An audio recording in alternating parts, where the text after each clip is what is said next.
Jerusha, táwọn bàbá yìí ti sìn nígbà yẹn lẹ́yìn fẹ́ máa sìn. Òrìṣà tó lẹ́nu tí kò lè sọ̀rọ̀, òrìṣà tó lẹ́sẹ̀ tí kò lè rìn. Ẹnu tó ní á máa jalè, bàṣẹ jẹ́ òbí tí so lẹ́rù ní. Tàbí Ọlọ́run àlàyé lẹ́yìn fẹ́ máa sìn. Ṣùgbọ́n wẹ́nìyàn mi sọ ìmọ̀nù, wọ́n ń sin Ọlọ́run àjèjì kiri. Wọ́n kọ̀ Ọlọ́run àlàyé sílẹ̀, wọ́n ṣeré tó lẹ́nu tó lè sọ̀rọ̀. Ẹnu tó ní á máa jalè, irọ́ ńlá alárékérekè ní.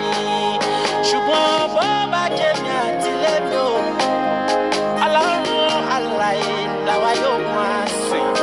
Àní bó jẹ́ mi àtẹ̀bí mi, Ọlọ́run àlàyé làwa yóò fàyè wá fún.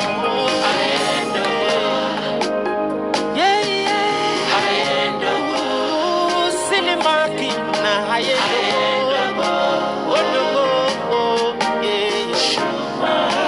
Africa.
Baba kami